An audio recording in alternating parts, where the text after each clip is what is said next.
I'm Andrew Moran, Liberty Nation's Economics editor. Very, very rocky. Death by government. Drain the swamp. Hello and welcome to another installment of Liberty Nation's Swamponomics videocast. I'm Andrew Moran, Liberty Nation's Economics editor. This week, China's economic long COVID.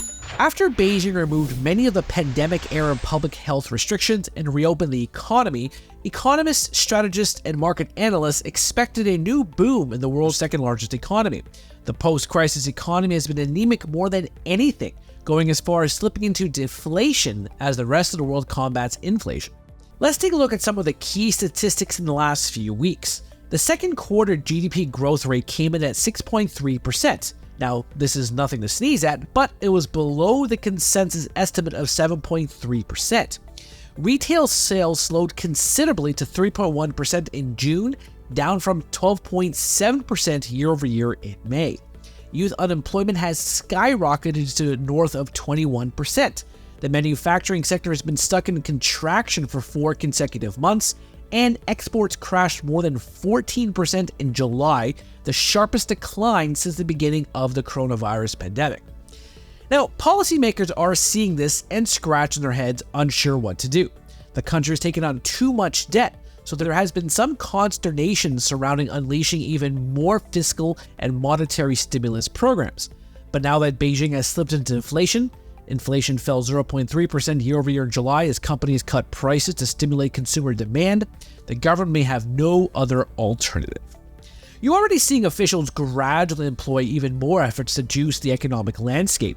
The People's Bank of China recently cut a primary benchmark interest rate for the first time in nearly a year. The central bank also noted that it would allocate financial resources to the private sector, especially for companies that are situated in agriculture, aluminum, and real estate.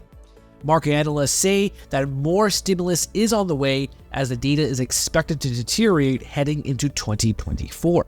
Eswar Prasad, a China finance expert at Cornell University, recently told the Financial Times, quote, "The Chinese economy is now at serious risk of sliding into a deflationary episode that could spark a self-reinforcing downward spiral in growth and private sector confidence.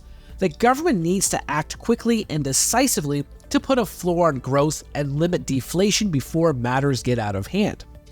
But what makes the situation perplexing is that China is stockpiling 3 things: oil, gold, and agriculture. Last month, China's crude imports soared 17% despite the abysmal economic data. The PBOC continued to scoop up the yellow metal in June, continuing its year-long trend of stockpiling the yellow metal. China imported nearly 10 million metric tons of soybeans in July, up more than 23% from a year ago. There are many theories as to why Beijing might be buying, for example, gold. Based on some of the economists I've spoken to in recent months, their main ideas are diversify China's war chest, avert Western-led sanctions in the event of war in Taiwan, amplify its de-dollarization campaign, and protect the nation's purchasing power. With a sluggish economy, mounting debt levels at all 3 levels of government and in the private economy, and troubles in the microeconomic data, it could be curtains for the so-called economic miracle of China. That's it for me this week. Please read my full Swamponomics column on the pages of LibertyNation.com every week, where I dive into various subjects from economic policy to market news to even more, you guessed it, data. Thank you. Don't get caught up in the media madness. Join our movement for free thinking and free speech at LibertyNation.com. Publishing news and analysis 24/7 with original articles by our team of authors who tell it like it is. Join us each week for online TV shows, The Uprising Podcast, and Liberty Nation Radio. We believe in free thinking and free speech. We are LibertyNation.com.